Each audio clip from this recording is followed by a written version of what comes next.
Ladies and gentlemen, I present to you a rendition of The Black Cat.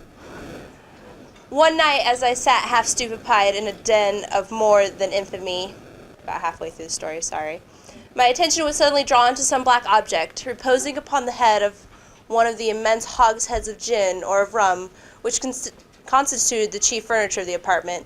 I had been looking steadily at the top of this hogshead for some minutes, and what now caused me surprise was the fact that I had not sooner perceived the object thereupon. I approached it and touched it with my hand. It was a black cat, a very large one, full as large as Pluto, and closely resembling him in every respect but one. Pluto had not a white hair upon any portion of his body, but this cat had a large, although indefinite, splotch of white covering nearly the whole region of the breast. Upon my touching him, he immediately arose, purred loudly, rubbed against my hand, and appeared delighted with my notice. This, then, was the very creature of which I was in search.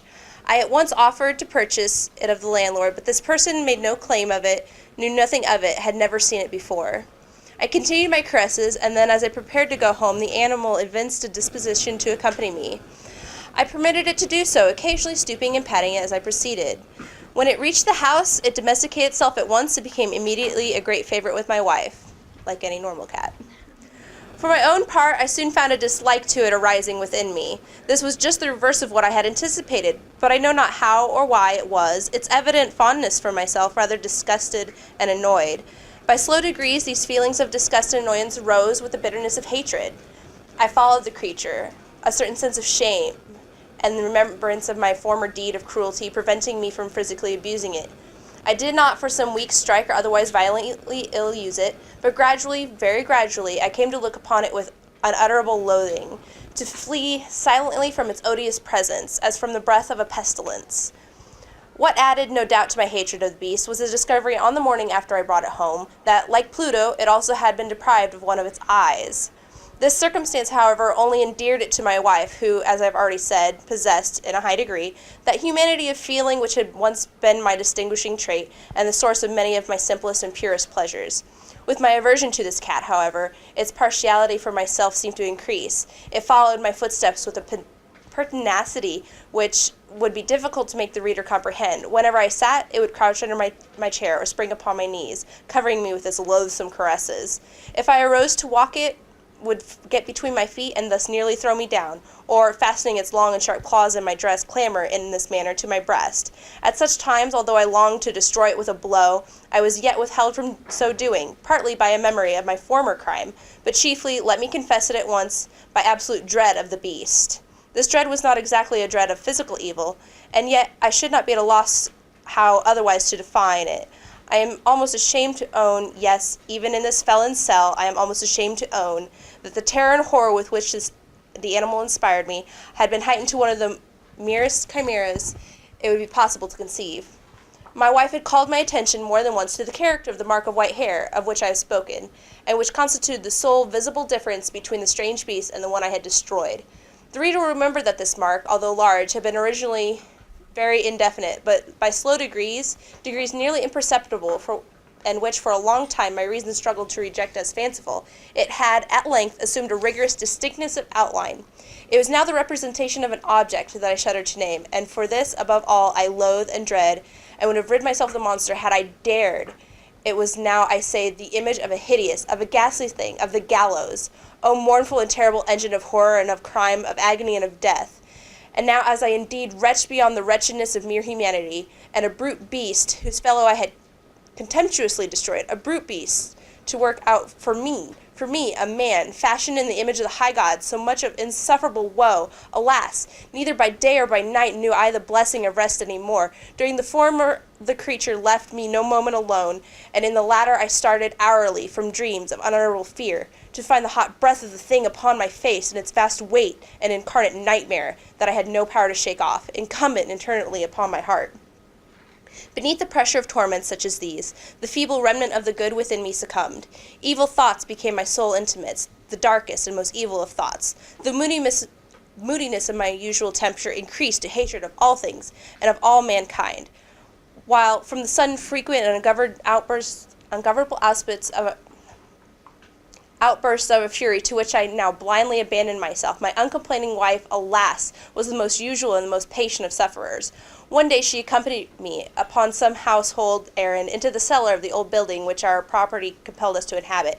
The cat followed me down the steep stairs, and nearly throwing me headlong, exasperated me to madness. Uplifting my axe and forgetting in my wrath the childless dread with which had hitherto stayed my hand, I aimed a blow at the animal, which of course would have proved instantly fatal had it descended as I wished. But this blow was arrested by the hand of my wife. Goaded by the interference into a rage more than demoniacal, I withdrew my arm from her grasp and buried the axe in her brain. She fell dead upon the spot without a groan. This hideous murder accomplished, I set myself forthwith an entire deliberation to the task of concealing the body. I knew that I could not remove it from the house either by day or by night, without the risk of being observed by the neighbors. Many projects entered my mind. At one period I thought of cutting the corpse into minute fragments and destroying them by fire. At another I resolved to dig a grave for it in the floor of the cellar.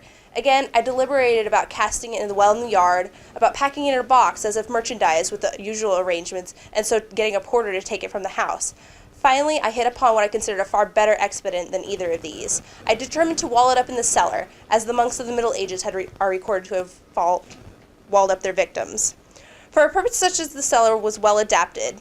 Its walls were loosely constructed and had lately been plastered throughout with a rough plaster, which the dampness of the atmosphere had prevented from hardening. Moreover, in one of the walls was a projection caused by a false chimney or fireplace that had been filled up and made to resemble the rest of the cellar. I made no doubt that I could readily displace the bricks at this point, insert the corpse, and wall the whole up as before, so that no eye could detect any suspicion. And in this calculation I was not deceived. By means of a crowbar I easily dislodged the bricks, and having carefully deposited the body against the inner wall, I propped it in that position, while with little trouble I relaid the whole structure as it originally stood. Having procured mortar, sand, and hair with every possible precaution, I prepared a plaster which could not be distinguished from the old, and with this I carefully went over the new brickwork. When I had finished, I felt satisfied all was right. The wall did not present the slightest appearance of having been disturbed. The rubbish on the floor was picked up with the minutest care. I looked around triumphantly and said to myself, "Here at least, then, my labor has not been in vain." Upon the 4th day of the assassination, a party of the police came, very unexpectedly, into the house, and proceeding again to make rigorous investigation of the premises. Secure, however, in the inscrutability of my place of concealment, I felt no embarrassment whatever. The officers bade me accompany them in their search. They left no nook or corner unexplored, and at length for the third or fourth time they descended into the cellar. I quivered not a muscle. My heart beat calmly as that of one who slumbers in innocence. I walked the cellar from end to end, folded my arms upon my bosom, and roamed easily to and fro. The police were thoroughly satisfied and prepared to depart. The glee at my heart was too strong to be restrained. I burned to say, if but one word, by way of triumph, and to render doubly sure their assurance of my guiltlessness. "Gentlemen," I said at last, as the party ascended the steps, I'd like to have allayed your suspicions. I wish you all health and a little more courtesy. By the by, gentlemen, this is a very well-constructed house." In the rabid desire to say something easily, I scarcely knew what I uttered at all. "I may say an excellently well-constructed house. These walls, are you going, gentlemen? These walls are solidly put together." And here, through the mere frenzy of bravado, I rapped heavily, with a cane which I held in my hand, upon that very portion of the brickwork behind which stood the corpse of the wife of my bosom. But may God shield and deliver me from the fangs of the arch-fiend. No sooner had the reverberation of my blows sunk into the silence than I was answered by a voice from within the tomb, by a cry, at first muffled and broken like the sobbing of a child, and then quickly swelling into one long and continuous scream, utterly anomalous and inhuman, a howl, a wailing shriek, half of horror and half of triumph, such as might have risen only out of hell, conjointly from the throats of the damned in their agony and of the demons that exult in their damnation. Of my own thoughts it is folly to speak. Swooning, I staggered to the opposite wall. For one instant the party upon the stairs remained motionless, through extremity of terror and of awe. In the next, a dozen stout arms were toiling at the wall. It fell bodily. The corpse, already greatly decayed and clotted with gore, stood direct before the eyes of the spectators. Upon the head, with red, extended mouth and solitary eye of fire, sat the hideous beast, whose craft had seduced me into murder, and whose informing voice had consigned me to the hangman. I had walled the monster up within the tomb.